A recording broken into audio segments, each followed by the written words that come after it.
Judy, would you stand up for a minute? Yeah.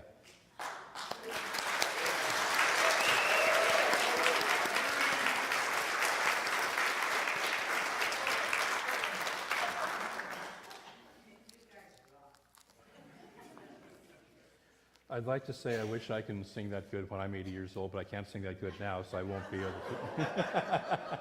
Thank you. It's beautiful. And the choir was beautiful. Thank you both. I don't have to talk, do I? That's kind of like, yeah, we're done. But I will talk because that's what I'm supposed to do. So today, as I mentioned, is May Day, and in the Celtic tradition, it's called Beltane.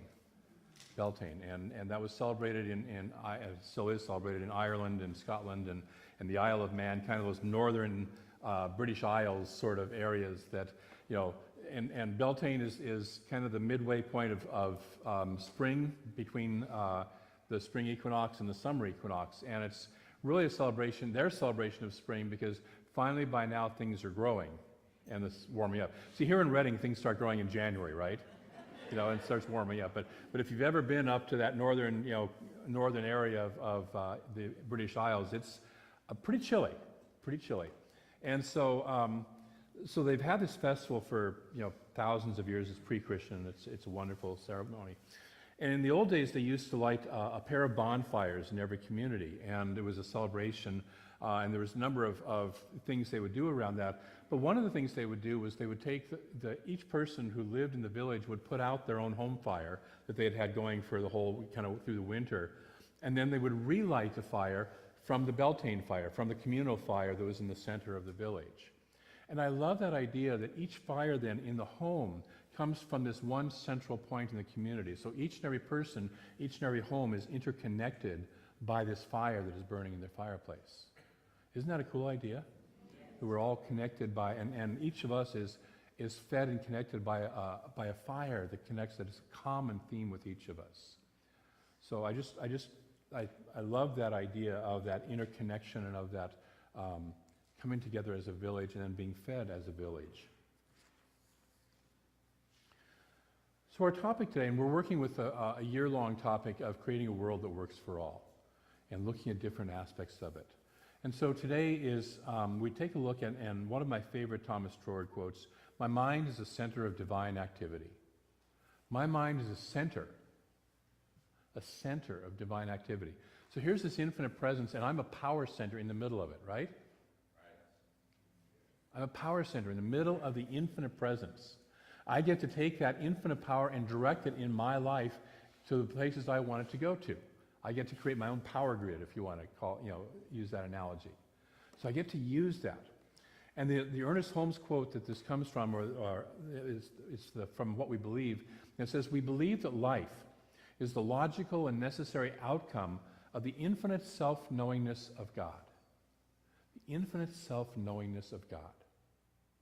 So we are part of that. We are part of God knowing itself. God is knowing itself as you and me and all of us. Look at that person next to you. God is knowing itself as you. Okay? There's a famous quote. It's been attributed to a whole lot of people, but as far as I can tell, it actually comes from a Greek philosopher named Timaeus of Locris. And it says, "God is a circle whose center is everywhere and whose circumference is nowhere." God is a circle whose center is everywhere. Every point of space and time is a center of the divine. And the circumference, the limit out of it, is nowhere. There's no limit to this infinite presence. Isn't that cool? When I was doing a lot of therapy stuff in my younger years, it was like, I felt like I was peeling layers off of an onion. There was always another layer, right? Anybody relate to that?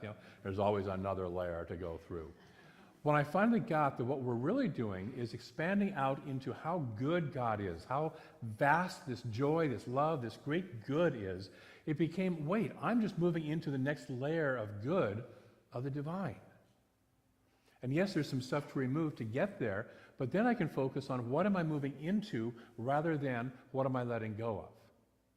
And so it's a different energy when I'm moving into a greater good. That sounds like fun, right? Okay. How many people would like a greater good in their life? And some or all areas, right? Nobody says, oh no, I'd like to either just stay the same or maybe a little less good. I haven't met too many people like that yet, okay? So we're always moving for a greater good. Emma Curtis Hopkins says that if we would use the word good instead of God, and God actually comes from the German gut, which means good, if we would use the word good instead of God, it would be closer to the name of what we're really seeking. All of us are actually seeking our good. And we're seeking our God. Our good is our God. So God creates by self-contemplation. God creates by self-contemplation. This is, one of the core things at Thomas Torr. This is one of the core teachings of our teaching. God creates by self-contemplation. It doesn't muck around and say, let's find some stuff out there and make something out of it. It creates out of itself. It creates of its own beingness. It creates out of its own self-contemplation. Some of you have heard the joke about the scientists who come to God and say that, we don't need you anymore because we've mastered cloning and we can now create our own people and like that. And God says to them, well, show me. I'd like to see this. And so they say, okay, great. And they kind of bend down, grab some dirt, and God says, wait, get your own dirt. Okay? So the infinite creates by self-contemplation. Both Genesis and John, the first chapter of Genesis and John, both reference this. So God contemplates its nature as light. It says, let there be light. Where is that light coming from? See, sun, moon, and stars were not created until the fourth day. The very first thing that God creates is light, and where is that light? It's self-existent within God already. It's self-existent within God already. And so it just simply contemplates its nature. Thomas Torr again tells us that the three main qualities of God are first life. Before anything else, life, right? You have to have life or there's nothing else, right? We're not even having this conversation without life, right? Yes? Okay, good. Just wanted to make sure that there's some life here too. So, and then the next quality, because life is here to express and enjoy itself, is the quality of love. So life is here to both experience and express love. And then the third aspect of life out of that is light. Because once it experiences love, it shines its love on everything else. It lights it up with consciousness and sees it all as whole, perfect, and complete. So these three qualities, life, light, and love, are the three main attributes of God. And so that's why God starts with, let there be light.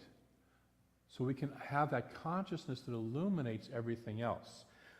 After that, it starts to create the conditions for life. It does the whole separation of the waters and the raising of the ground and then finally the vegetation, which is the symbol of life, begins to show up. That's the next 2 days. Okay, but so consciousness is creating out of itself, and we are what? Centers of divine operation. So guess how we create? By self-contemplation, right? Yeah. We create. The answer is yes. I've read the big book, whatever the big book is. John, in his gospel, refers to, in the beginning was the Word. Now, the actual word that was translated as word in the King James Version of the Bible, and it's continued on, is actually the Greek word that is gnosis. And gnosis really means a knowing. Okay? So, in the beginning was this deep knowing. This self-contemplation of spirit. Spirit is contemplating itself and its own aspect. So it's more than just the word, it's this deep knowing. And out of that word, that deep knowing becomes flesh, becomes physical form, and we can play on this planet with it. Out of that comes that. So we are in this process, this is the divine process of creation, and because we're individuated points of consciousness, you and I are consciousness becoming aware of itself. We're the universe remembering itself, becoming conscious of itself. That's who you and I are. Okay? We're not created to be worthless servants, whatever, suffering to try and please some guy in the sky, right? Okay? We're here to be conscious points of light and love, to be the universe remembering itself, becoming conscious of itself. And so the universe has evolved itself to consciousness within itself, and we are that. We're expressions of that. We're points of that consciousness. Okay? Some of us are more conscious of the fact that we are conscious than others are, but we're all still playing in consciousness. So this is the divine process of creation, and we are participants, we're co-creators. We get to direct the flow of this universe. I managed to get Cynthia this morning, my wife, on the first service, because I said, I'm going to incorporate something into my talk that you won't believe I'm going to incorporate into the talk. And that is, the other day I was watching Formula One racing. Right? We talk about that from the pulpit all the time. But they talked about that each team at the beginning of the season puts out the best car on the track that they can produce. And then, throughout the season, they develop the car. It gets better, right? And so, it does. Well, hopefully it gets better. If they're doing their job well, it gets better throughout the season. So each of us is this infinite presence manifested as this beautiful, perfect being, and we get to develop and become even better. And we get to take this whole creation that is already in existence and consciously make it better. Isn't that fun? Okay? That's the idea behind creating a world that works for all. How much more can we develop this world than it already is? How much can we play with this? So we are the points of consciousness of the divine that gets to play with this, that gets to express this, that gets to say, we want it to look this way. And we're working it out. We've made a few mistakes along the way. Have you noticed? Okay? And we all do, right? How many people here have made a mistake in their life at some point in their life? Right? Okay. Some have made more than two, right? Yeah, me too. And so we get to play with that, but we get to readjust, right? We get to reset, we get to redo and recreate and say, okay, I learned something from that. That is how not to do that. I have a whole library of how not to do that in my own personal library, okay?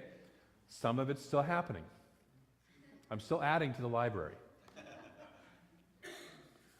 But we get to be as points of consciousness, we get to have the ability to say, and I get to create anew. I get to create fresh. I get to start it over again, because I love the phrase from Ernest Holmes, consciousness, principle is not bound by precedent. The infinite is not bound by what came before. It doesn't have to recreate it. Yesterday I had a question while I was doing a spiritual mind treatment workshop, and we had a question about, there's this ancestral tendencies that kind of can run through each family and each person. And the truth is that, yes, they have an influence on us, but we're not trapped and limited by them. We can create fresh and anew if we're conscious of them and we're conscious of what we want to create instead of the tendencies that may have come before. Okay? So we can create anew, we can create fresh. We are not bound by our past. Isn't that great? Okay.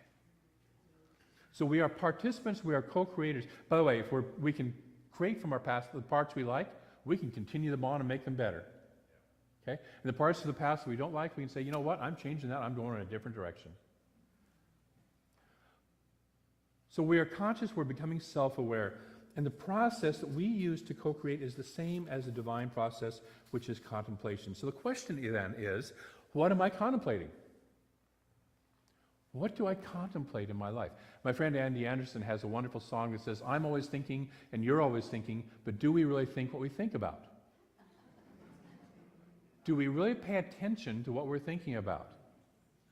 Okay? So what am I contemplating as I go through my day?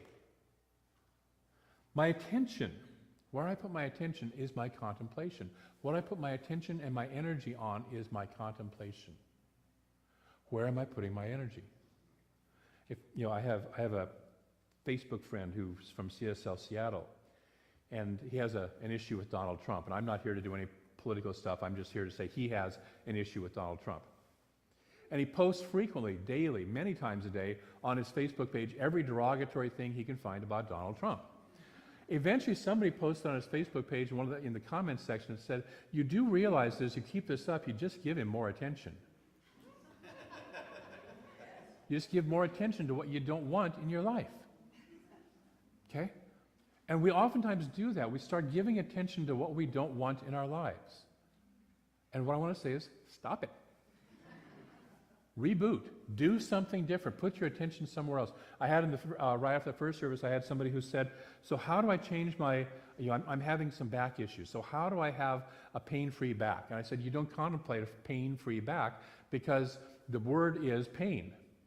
The image word is pain, right? Okay? You focus on what was your back like before it got injured, or what would a back that was free of any injury feel like? How would it feel to have a body that I just enjoy being in, it's flexible, it's got all the strength that I need in my back and everything that I want? How would it feel to have what it is that I want? And I put my attention and my focus and my contemplation on that, rather than on what I don't want. What I don't want, if I put it on that, just gets more of, okay? Or I live in fear of it. I was outside, Cynthia and I went to the beach this past Thursday, and we were walking through some brush to get out to Luffenholtz Point, for those of you who've been out there. And as some of you know, I just had a nasty little brush with poison oak. And so I'm out there walking through this brush, I'm sitting there, kind of like, oh my God, am I going to get more? I don't want any, this is like the first poison oak I've ever had in my whole life, and it's just like, and it's not a pleasant experience, I can tell you that. And it's like, and so I'm living in fear of, do I even want to walk out to this point? But it's like, okay, I'm going to do this anyways. I'm going to, be careful. And of course, anybody who's been out there knows this point is absolutely stunning. You're kind of out there looking back at the coast and up at rocks, and the wind was blowing and the waves were crashing, and it was beautiful. But we live in fear of that. So if we focus on what we don't want, we either live in fear or we recreate it in our lives. So we put our contemplation, we put our meditation on, what do I want? What's the direction I truly want to go? The universe doesn't care what we want. It cares what I'm interested in. It cares what I'm paying attention to. And it follows that. And this is why sometimes we say, well, I want to have this in my life, but we're putting all of our attention on this over here, and all of a sudden more of this over here is showing up. Even though I said I wanted this. Because my attention is, I put 3 seconds of attention on this, or 10 seconds worth of attention on this, and 20 hours a day on this. Which one does the universe listen to? My favorite thing is that the universe always says yes to what we want. And there are times I have to look in my life and say, so what did I just ask the universe to say yes to that I got that mess in my life? Okay? And so that's where you start to do the digging. What's really going on in my kind of subconscious, my belief system? But the universe is always saying yes to what I contemplate. We're always creating from that. And so if you think of your consciousness as a beacon of light, like a lighthouse, so you have this beacon of light that you're focusing on, what is it that is lighting up in your life? And is it really what you want to have manifest in your life? There's another aspect of this I'd like to talk about, however, because in religious science we can get very mental, right? Very in our heads. We talk about the thought, and we talk about the word, and we talk about the mind, and we tend to focus ourselves on that mentality and that intellect. And the truth is that there's something else. There's another aspect of that, and that is our heart wisdom, what I like to call our heart wisdom. What is my heart contemplating? What is my heart energy? The other night we were doing a board retreat, and we came to this awareness, and we let go of all the intellectual stuff and that we were talking about, and started to move as a board in that heart connection. And it was a very deep process, and a very bonding process, and a very strengthening process. So we know that we're coming out of that as a much stronger group of people who will have a much stronger influence in this center, because we're moving from our hearts. We're moving from that heart wisdom. So in truth, it is in the heart where the knowing really lives. When I talk about that gnosis from John, that knowing, okay, it really lives in the heart. The Bible says, as a man thinketh in his heart, so is he. Okay? Not in his head. As a man thinketh in his heart. How do we think in our heart? It's again, what do I contemplate with my heart energy? What do I give that love energy, that emotional energy, that deep sense of power to? What am I contemplating? Yesterday we were teaching the Science of Mind treatment workshop, and what I invited people to do, there's a 5-step prayer model that we use, is on each step, you do the step, you stay with the step until you feel the step. So the first step is God is, whatever quality that I'm working with. So God is love. And I stay with that until I feel it. It's one thing to say just the words, right? Many of us grew up where we said, prayers kind of by rote, right? Our Father who art in heaven, hallowed be thy name, thy kingdom come. You know, or I grew up in Catholic grade school and high school, Hail Mary, full of grapes, the Lord is a tree. Some of you may remember that. We say our prayer by rote. Now the truth is, the Our Father is a beautiful, deep, powerful prayer. But most of us were never taught to pause and really contemplate that as a prayer. So spiritual mind treatment, the beauty of spiritual mind treatment is, because they're never really exactly the same, we take the words and we form them and we move them into our heart, into our knowingness, into our gnosis, until we start to really feel it. So I get that God is. And then our second step of spiritual mind treatment is, if God is this, then I am this. So if God is love, then I am love. And I contemplate that until I really know that I am love, until I can really feel it. Until I can wear that t-shirt that little guy was wearing. It says, what it was, awesomely handsome and, or very handsome and awesomely creative or whatever, so to where we really know that, to where we really feel that, okay? And so that's our process, is can I move it into my heart energy? Can I move it into my feeling nature? Can I move it into my gnosis, my deep knowing? So we know that everything improves and grows when we love on it, right? People talk to their plants with love to grow them, right? Okay? And you talk to your spouse and to grow the relationship lovingly, right? Some of you do? Okay. In case you don't, talk to your spouse lovingly, that will grow the relationship. You talk to your children lovingly to grow the relationship. You talk to your dog and he's happier. You talk to your cat and she still ignores you, okay? But, but as we speak with love, the love grows whatever it is we direct it at. Okay? And so another way to think of this is that if there's something you want in your life, love it into your life. Use that heart wisdom and love it into your life. Let your light so shine and so be so radiant and so bright that you love whatever it is into your life. It's a whole lot easier, because a lot of us create out of fear, anger, anxiety, gotta have it, or something terrible is going to happen, fear, all that stuff. And when we're creating with that energy, we get more of that energy. You remember the movie Like Water for Chocolate, where the woman was cooking, and whatever mood she was in was how people would experience the food. If she was sad and crying, everybody was suddenly sad and crying when they ate her food, And if she was happy and joyous, they would all be happy and joyous. Okay? There's actually a truth to that, because what we put into that, whatever we're doing, is what we get back out of it. So even if I'm asking for something good, but I'm putting it in with this fear energy or this anxiety energy or this angry energy, I'm going to get that energy out of it, even if I get the thing that I'm asking for. So love it into your life. Love it into your life. Ernest Holmes tells us that the formula for creating whatever we want is that a thought plus a feeling equals a result. And so if we do just feeling, it kind of gets all mushy and gooey and stuff like that. There's no thought to give it substance or structure, right? But if we just have the structure, there's no feeling to it. So if we balance the two out, if I use that thought to guide what is the highest and best and the wisest thing to be incorporating into my life at this point in time in this area, and then I add that feeling of love to it and allow it to be loved into my life, we're going to create that result. We're going to experience that result. So I invite you this week to play with that. To play with that. There's a wonderful Facebook post that I actually shared on my Facebook page. Some of you may have seen it. It comes from St. Albans Episcopal Church. It says, "Let us feed the hungry, house the homeless, stop the killing, and provide medicine for the sick. When we have accomplished that, then we can sit around and argue about religion." Isn't that great?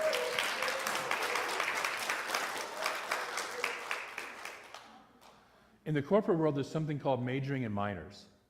It's where you put your focus on all the little detail stuff that isn't all that important, and you ignore the big stuff that really needs to happen, right?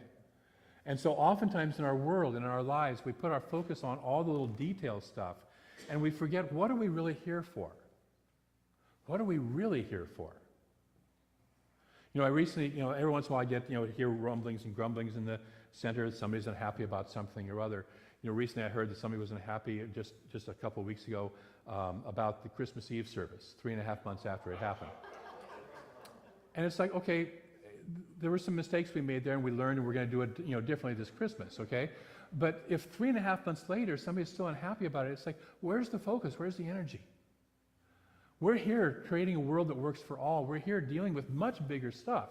Right here in Redding, we have people who are homeless. We have people who need food. We have people who are sick. We have people who are drug addicted. We have sexual slavery that goes on in this town. We just had a presentation on that in our Interfaith Forum meeting the last time, and things like that. How about if we start focusing on what we're really here for and what we're really here to do, rather than, did I like the tie that Reverend David was wearing today? Okay, or do I like his new beard? Or did I like the Christmas Eve service? And I don't want to, I'm not blaming anybody, because every community does this. I remember in Seattle, Reverend Kathy Ann would change her hair color about every 4 to 6 weeks. And there was a little group that would sit there and analyze whether her hair color was appropriate this week and her hairstyle. Okay? And whether the shoes that she was wearing really went with the outfit that she was wearing. Now here's this brilliant teacher, powerful teacher, minister in our movement, spewing brilliant wisdom. Just pouring it out. And there's people going, I don't think those cowboy boots really, should she even be wearing cowboy boots during the service today? I mean, really? So this is not just this community. I mean, we all have this in our nature, right? We all have that little, I'm going to focus on that little nit. Okay? And so, but when we catch ourselves, focus on that little nit, can we lift ourselves up to something higher? Can we lift ourselves up to a higher consciousness and a higher vision? And so that's my invitation. So this week I'm going to invite you to do 2 spiritual practices. Number 1 is to pay attention to what I contemplate. Pay attention to what I contemplate. Pay attention to where I place my attention and interest.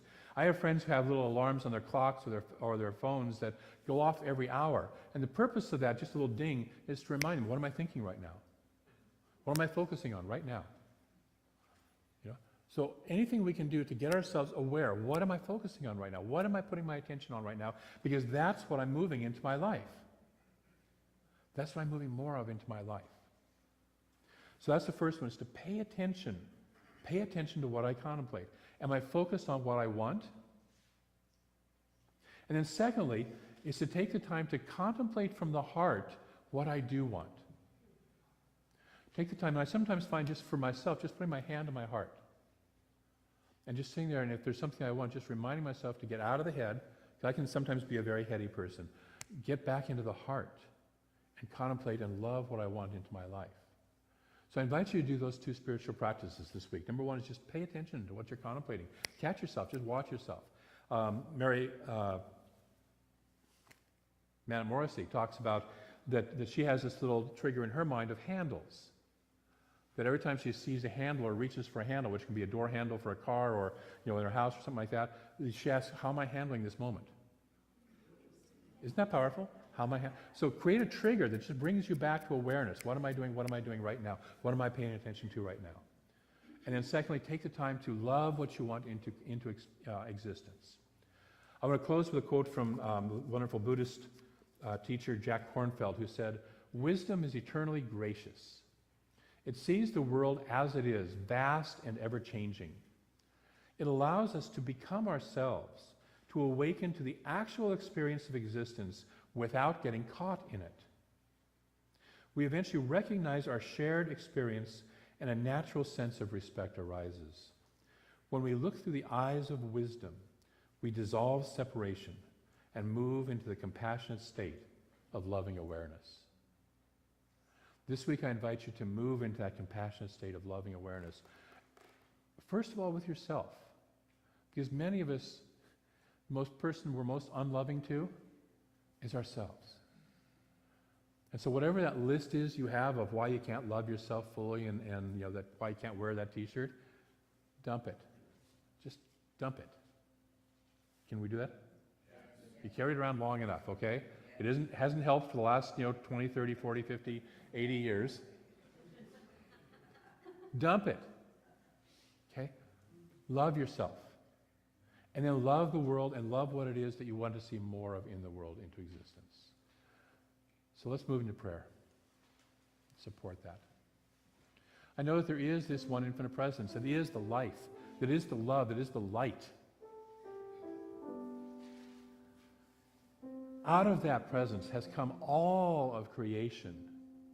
Out of the self-contemplation, the self-awareness, has come all of creation, including us. And so we are, each of us individually and all of us collectively, are one of the divine contemplation.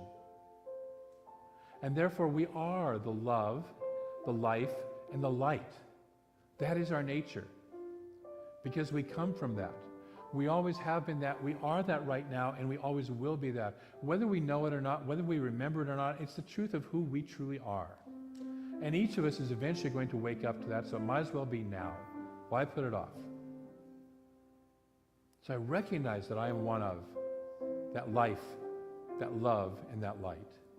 And I speak my word that each of us here becomes ever more aware and awake to that. We take that love, we take that life energy, and we take that light, we take that self-contemplation, and we do create a world that works for all. In the microcosm and the macrocosm, we start with our own world. And then we start with our center, and we start with our community. And we let it expand and expand however big it is. We keep our vision towards where we want to go, and we allow ourselves to create with love. Knowing that love just creates more love, which creates more love, which creates more of this true nature of love and life and light. And we get to be the participants in that, the power centers in that, the expressions of that. We are centers of divine operation in an infinite field of love, joy, life, and light. And for this I'm grateful, for all the good that is manifesting in our lives, each of our lives right here, right now, in our lives collectively. I'm so grateful for the Spirit that moves through all of us, through each of us. I'm so grateful for the yes that each of us in our hearts says to the divine moving through us. I am ever so grateful. And so I release this word into a law that moves it into form, moves it into expression right here and right now. And it does so with ease and with grace. And together we affirm that by saying, and so it is. Thank you.